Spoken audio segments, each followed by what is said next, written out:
We out here festival, how you feel? We out here festival, how you feeling? For me, Jim Omunit sits at the very core of what it means to be an artist, a really true shapeshifter through different sounds, genres, whatever, who just follows their gut in a way that's authentic to them, which of course will always create an everlasting exploration of, ooh, that would be cool, and ooh, let's try that. I think that to me is at the very core of what artistry could and should be. So yeah, unbounded by convention and fearless in approach, let's discuss the illustrious career so far of one of my favorite artists, Jim Omunit. Everyone, please give it up. Thanks for coming. Appreciate you. Thanks for the kind words. Let's maybe take it back. What were the roots? Who exists other than Omunit as Jim? I started making music in 1994. I did 16 years of messing around with stuff, and then I started the Omunit project when I was 30 in 2010. So you could call that preliminary research. I call it very non-committal. And yeah, how do I put it? Just, yeah, researching, trying different things. I had a project called Two Tool, which was very low-key, very, very low-key. Instrumental hip-hop and turntablism and stuff in the very early zeros. But when I started in 94, I was making jungle, I made garage, did the 90s in a very trend-following sort of sense. Using very basic software, and yeah, the zeros was very much being in London. I moved to London in 99, and I was in London from 99 till 2015, and I was very lucky to experience a hell of a lot during that time. It was very formative, and yeah, I kind of turned 30, and I was a youth worker. I used to do youth music workshops around London, working with referral kids and kids that have been inside institutions and stuff like that. And the government cut all the funding, and I thought, well, fuck it, I'm going to be an artist. You know, I guess in my little intro segment, I sort of mentioned how I perceive you as like a true artist, but I guess it's also worth discussing what your definition of what an artist is.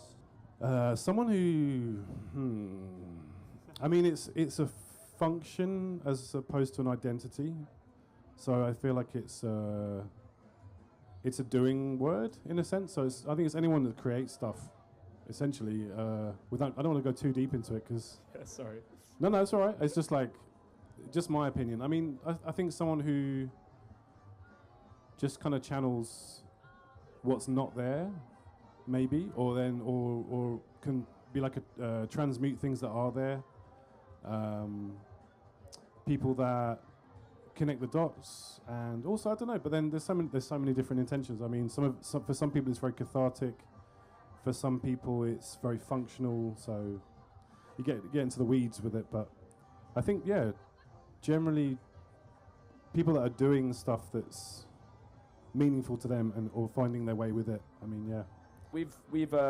I've had the pleasure of hearing you play many DJ sets recently. We've been booked on similar shows over the last year or so. So I've had the pleasure of hearing you play all sorts of different stuff, whether it is the live acid dub studies thing or various DJ sets in various different places. And I feel like the sound that represents Omunit is so slinky and multifaceted between so many different things. It ties and weaves between many slinky between all sorts of different stuff. It can go from the most soulful dubstep stuff all the way into the most sort of ratcheting breakbeat-esque stuff into some really nosedived acid. And so yeah, that's what you mean. So there's not a singular thing that's kind of like a scene. Yeah. Well, that's because I don't think scenes exist. Okay, yeah, let's get into this. Okay. I don't think scenes exist generally, and that's whoop. But yeah, they kind of don't exist because I think what we would call a scene would be something that comes out of the ground naturally. Like New York in '81 was a scene, but then the scene was geographical. It was based around social circumstances and essentially economic things. So people would sort of try and build scenes around genre or style of music, and that's not a scene. To me, it's actually it's just an aesthetic in a way. So I don't know. There's kind of a weird thing in music to me. Maybe it's just because I'm older, but I see this. I call it the castle in the sky. People sort of create these sort of ideas of a scene, but they're very ephemeral. And I think you've got to be very careful about how much you commit to being a part of that thing, because it kind of it doesn't actually hold much weight. Not to take anything away from that, because I think they're also very important in terms of building community, though, which is fine.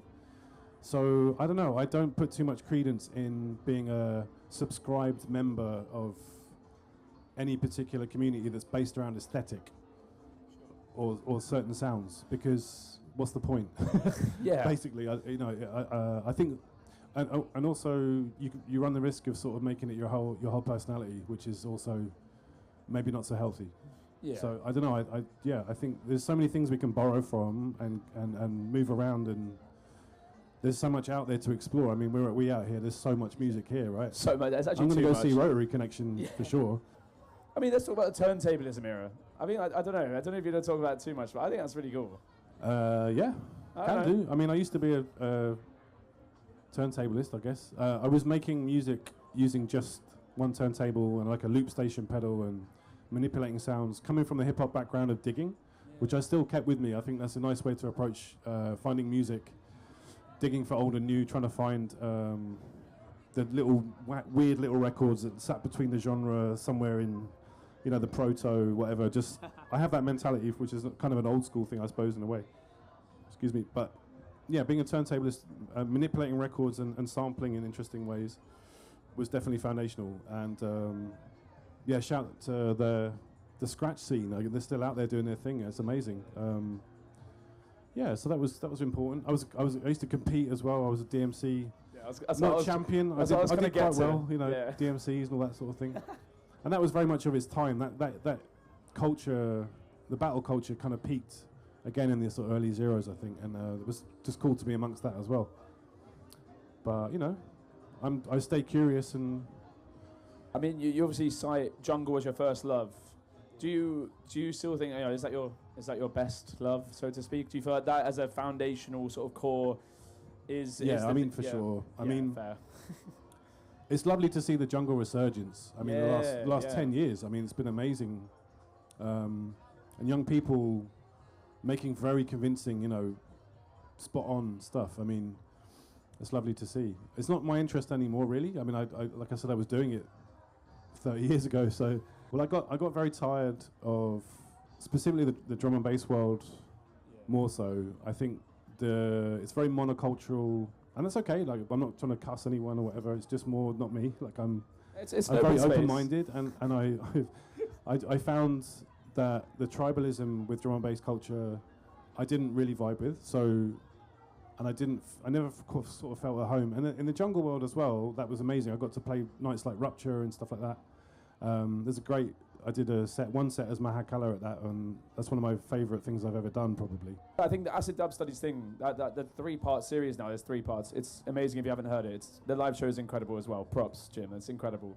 Thank you. But I do feel like, your intention was clear. It was just to exercise this sort of creative itch, and with no real sort of commercial intent or making this or that. It's like, let's just essentially play.